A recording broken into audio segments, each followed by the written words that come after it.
En marzo del 2010 participé de una expedición que remontó los ríos Paraná y Paraguay, de Buenos Aires hasta Asunción, llevando a bordo una mezcla inusual de artistas e investigadores científicos y sociales, argentinos, paraguayos y españoles.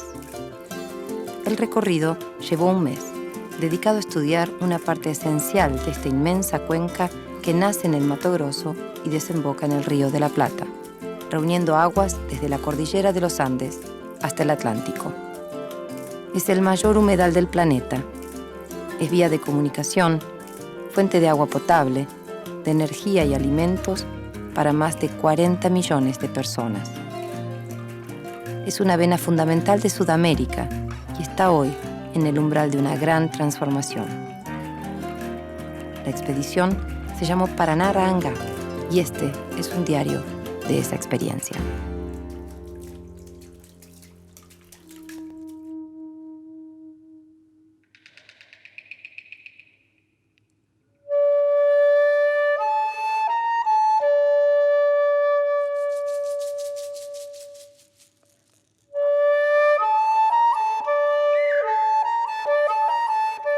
Estamos llegando al tramo final del viaje.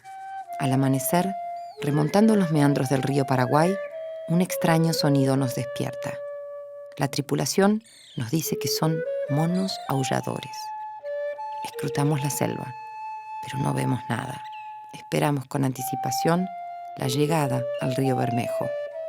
Fijamos la mirada en el lugar donde las aguas rojizas del Bermejo se unirán a las del río Paraguay. Son aguas que vienen de la cordillera, arrastrando tierras, plantas, troncos. Uno de esos troncos se atasca en nuestra hélice y nos retrasa 10 horas. Los mecánicos trabajan arduamente en agua y lodo. Finalmente, a las 4 de la tarde, presenciamos el espectáculo de la fusión de los ríos. Un poderoso mestizaje.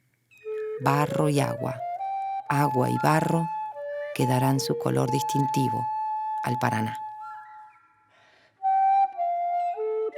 Nosotros estamos descubriendo nuestra historia para atrás. Lógicamente hace que nosotros en América seamos mucho más geográficos que históricos. El paisaje es lo que nos vuelve paisanos. La proximidad o la fraternidad viene precisamente de ese compartir el paisaje. Eso es lo que permite el encuentro entre el uno y el otro en estas vastedades. Esta condición geográfica es la que nos marca, la que nos da identidad, la que nos asigna un ser. El río Paraguay es al mismo tiempo límite de la ciudad de Asunción y límite de la República. Asunción está en el centro del continente. Llegando a Asunción, el río gira casi a 90 grados, es un accidente muy marcado. En el vértice casi de esos 90 grados está el río Pilcomayo. Es el río que va hasta el Potosí. Era el río que tenían que haber tomado los españoles para llegar a los Cerros de Plata. Pero evidentemente llegaron hasta este lugar, buscaron un refugio y fundaron ahí un primer fuerte que fue el fuerte Nuestra Señora María de la Asunción. Y desde Asunción comienza todo el proceso de colonización de toda la región, ¿verdad? Tanto para el norte, para el oeste, para el sur, incluye la refundación de Buenos Aires. Desde ahí, Asunción recibe el nombre de Madre de Ciudades, por eso.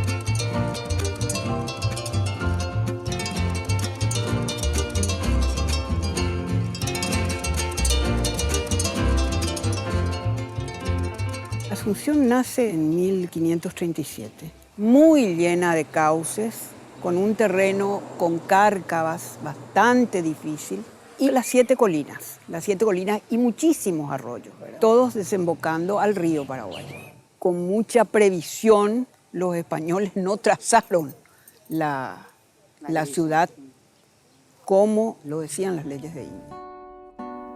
Las leyes de Indias eran un conjunto de instrucciones para el gobierno de las colonias españolas en América.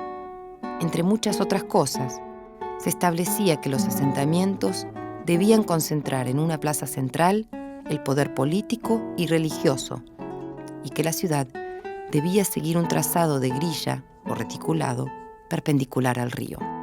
Asunción fue una de las pocas ciudades en las que estas leyes no se implementaron debido a la irregularidad del terreno. La ciudad va creciendo de un modo adaptativo, digamos, casi como una ciudad medieval. Eso llega más o menos hasta el 1821, gobernaba el país el dictador José Gaspar de Francia. Venía de sus estudios en Córdoba, pensaba que una ciudad no podía seguir siendo un pueblo aldeano, sino que tenía que ser como otras ciudades del continente. Él mismo, con un teodolito, empezó a trazar las calles paralelas y perpendiculares y le impone una retícula a un territorio que no permitía esa geometría. Nosotros le llamamos el primer urbicidio de Asunción. Se perdieron más de 250 casas. Ya arrasadas por la recta. Al trazar y a ir en contra de las colinas, de las bajadas y subidas que tiene Asunción, los raudales arrastraban todo lo que encontraban a su paso. Carlos Antonio López, que lo sucede a Francia, en su primer discurso al Congreso, habla de tenemos que arreglar Asunción, tenemos que darle otra característica, porque en este momento parece una ciudad bombardeada. Y empieza en su gobierno a mitad del 800 trayendo técnicos extranjeros, fundamentalmente ingleses, que arman el ferrocarril y que hacen una serie de edificios como el Palacio de Gobierno, italianos, que hacen una serie de edificios que hasta ahora están y son los edificios de patrimonio monumental.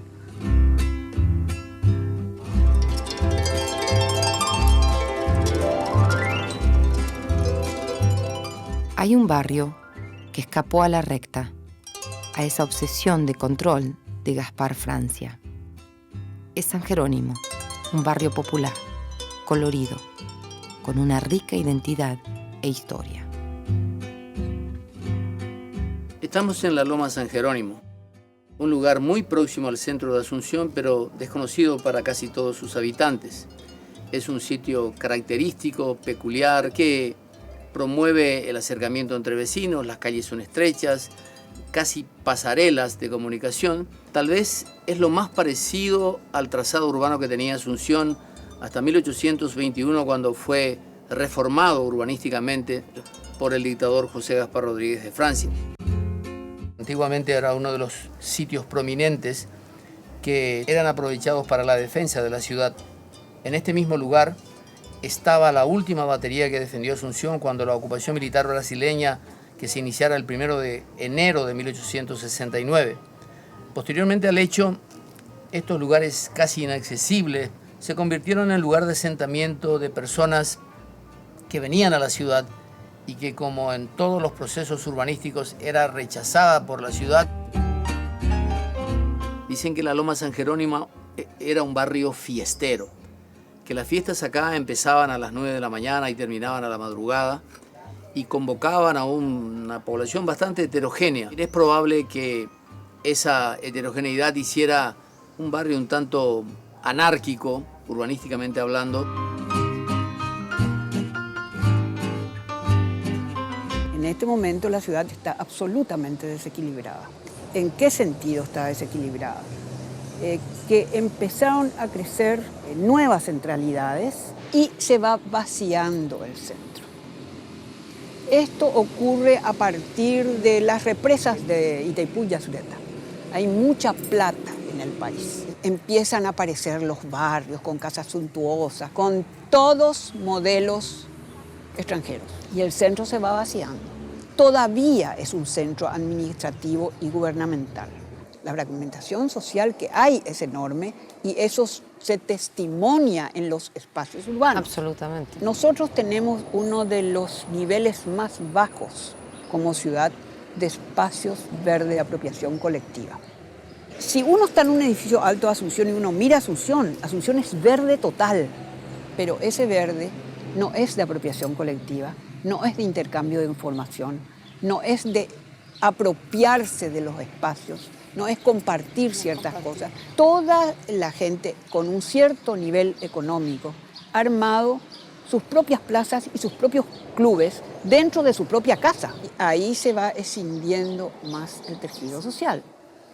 La gente dice virtualmente, no, si Asunción le da la espalda al río. Yo creo que es un poco al revés, porque las fachadas de los edificios principales miran al río. Más bien la retícula no ha llegado al río y se produce una desvinculación de la ciudad con el río.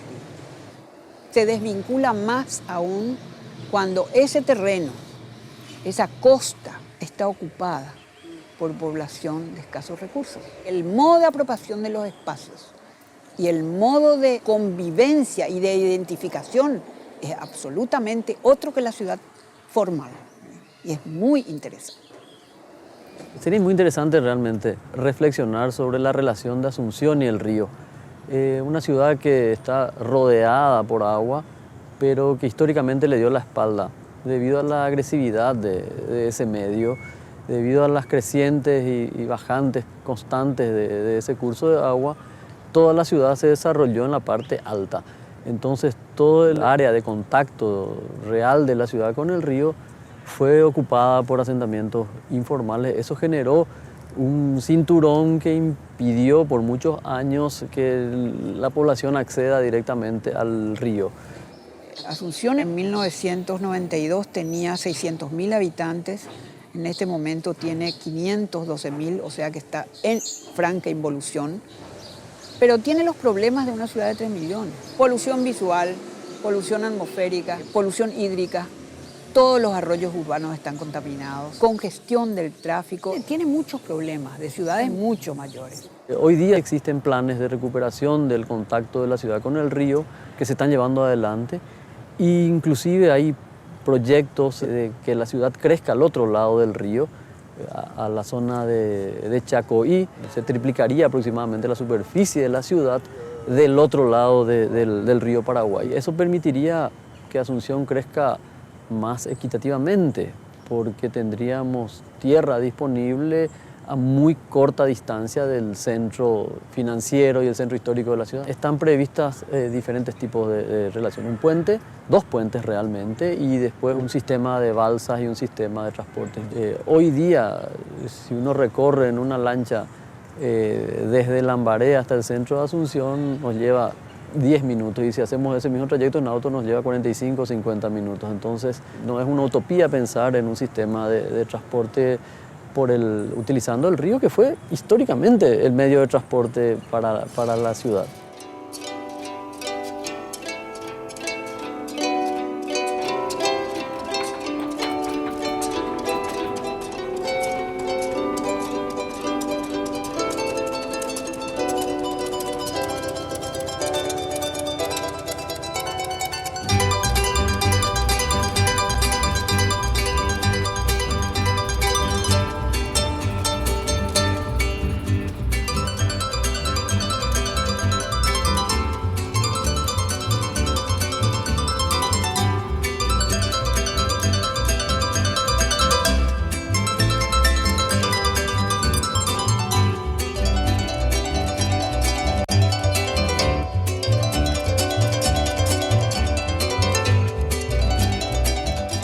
Tierra en guaraní se dice ubú.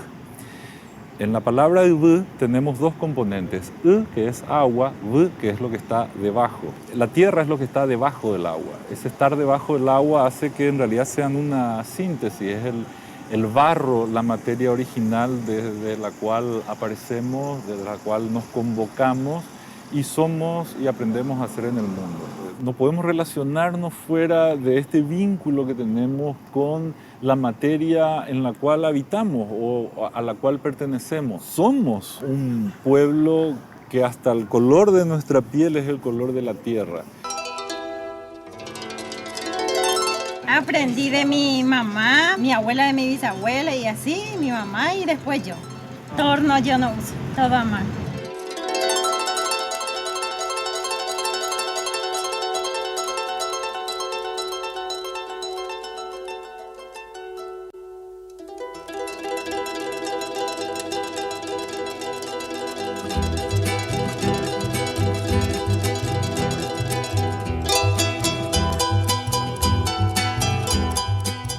hay como una herencia indígena en la división del trabajo y de los materiales. Y el barro es femenino. Todo acá está hecho a mano, no tiene herramienta alguna, o sea, no hay ni torno ni molde. Siempre las temáticas van a tener que ver con su cotidianidad, y las que se salen un poquito de la cotidianidad son Juana Marta y Julia. Este es el proyecto más viejo del museo en cuanto a tratar de posicionar el trabajo popular como obra de arte. Paraguay, este país de tierra roja, es rico en arcillas, alfarerías, ladrillos. El Museo del Barro conjuga tradición e innovación, celebrando desde las obras más simples hasta las más sofisticadas, reuniendo arte precolombino, arte rural, jesuítico, contemporáneo.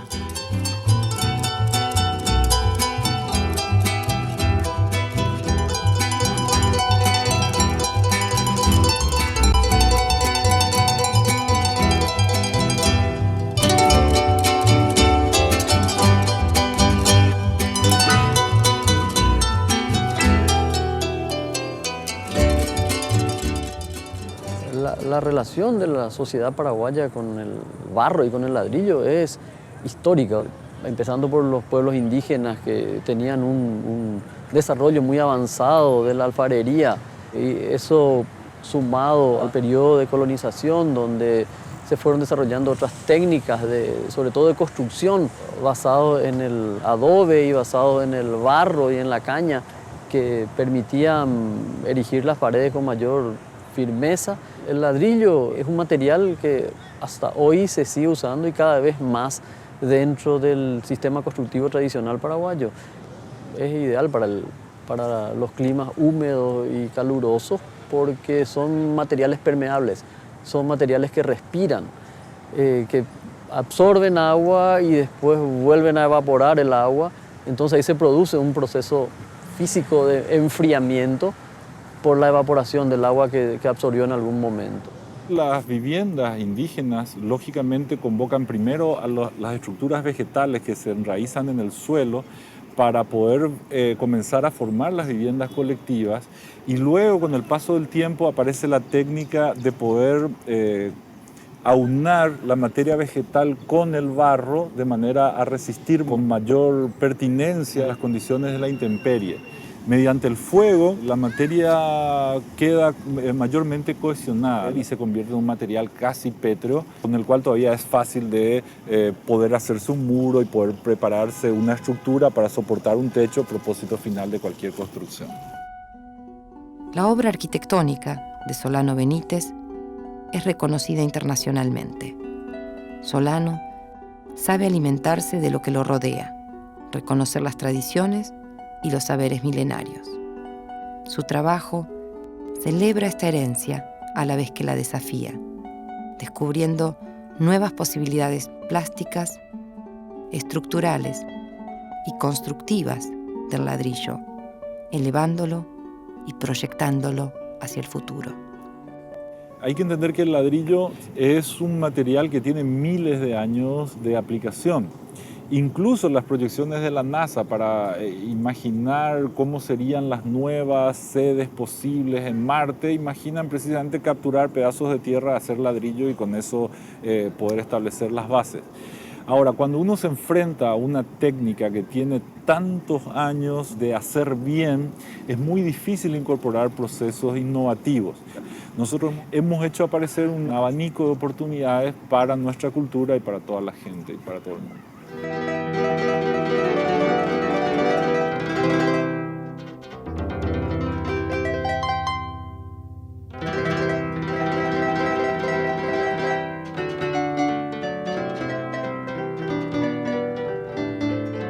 El arpa es el instrumento del Paraguay por naturaleza, ¿no? Fue introducida por los jesuitas en las reducciones jesuíticas y se difundió en la época colonial a lo largo de toda América. En principio la idea de ellos era reemplazar el órgano. El arpa hacía del elemento armónico para el apoyo en las misas. El paraguayo la adoptó y desarrolló habilidades inalcanzables para para otros. El 80% de la música, de las más de 1500 piezas que existen para arpa, están escritas inspiradas en la naturaleza. Y muchas de ellas, desde luego, guardan relación con lo que para nosotros es emblemático es el agua, ¿verdad? Somos un país de agua, de grandes ríos, y entonces le han dedicado muchas composiciones, como ella, la más famosa de todas, que es Cascada, Sonidos de la Tierra. Tiene en este momento 8 años y básicamente es un programa que alienta el espíritu emprendedor. La música es un pretexto, o sea, lo que nosotros buscamos es, más que buenos músicos, formar buenos ciudadanos. Que la música ilumine y les haga mirar lejos y que tengan un proyecto de vida, ¿verdad? Un detalle importante de nuestro programa es incentivar el espíritu emprendedor en las personas. Nosotros le capacitamos a los adultos para que ellos puedan gerenciar sus proyectos, generar sus propios recursos, dinero, ¿verdad? Y nuestra estrategia es llegar a un pueblo y les reunimos a los adultos y decir, mira, les damos 4 violines, una flauta, 3 guitarras, un arpa, un contrabajo y le damos el profesor. Pero ustedes tienen esta tarea, en 6 meses tienen que por lo menos comprar un violín, una flauta, una guitarra. Tenemos un especialista que les dice, bueno, cómo hacer una comisión, cómo llevar una contabilidad, cómo hacer un plan de negocios. La famosa frase de no regalar el pescado, ¿no? La caña de pescar. En un lugar que está a orillas del río Paraguay, que se llama Cateura, es un barrio donde se deposita toda la basura de la capital y sus alrededores, viven numerosas familias que viven de abrir las bolsas y ver qué pueden vender, reciclar. Entonces nosotros abrimos una escuela de música para tratar de que los niños estén el menor tiempo posible en ese ambiente contaminado. Cuando llegó el plazo en que los padres tenían que hacer su aporte, no tenían nada porque ellos están 18 horas para sacar $3 por día. Un padre llega, vio una vieja cacerola y le puso una tapa, unas cuerdas, un tenedor que ataja las cuerdas, y es una imitación de un violín, y le digo, mire, esto es lo que puedo aportar. No tengo dinero y quiero ver si esto va a servir para mi hijo. Primero nos reímos y después nos dimos cuenta del ejemplo maravilloso, de la gran lección de vida que nos dio. Digamos, de que en el último estadio de la pobreza, rodeado de basura, pudo convertir lo que le rodea en una herramienta educativa que puede cambiar una vida. Sí, decidimos abrir el proyecto de instrumentos reciclados de la basura, que después creamos una orquesta para transmitir ese concepto, sobre todo dirigido a la gente muy pobre, que a su alrededor están las herramientas. Y es increíble cómo el efecto es fuerte, inmediato en la gente.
Nosotros estamos en la víspera de todos los cambios.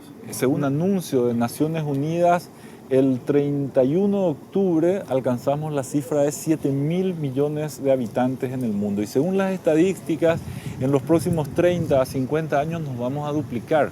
Eso significa que vamos a ser la doble cantidad de personas en el mundo sin que el planeta se duplique.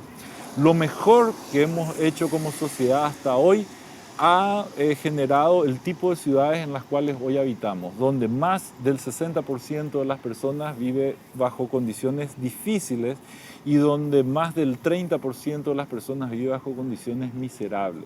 En los próximos 30 o 50 años, si no somos capaces de imaginar una condición de habitabilidad distinta, lo único que estamos ante un panorama terrible de pensar que vamos a multiplicar exponencialmente la miseria de las personas. Asunción tiene por eso una condición privilegiada, está en un lugar no sísmico, está en un lugar con abundante agua, con buena vegetación, con recursos biológicos interesantes, etcétera, etcétera. Pero para que Asunción pueda existir y mi ciudad pueda existir, necesitamos refundarnos como sociedad humana, necesitamos más que procesos de rehabilitación urbana, profundos procesos de rehabilitación humana.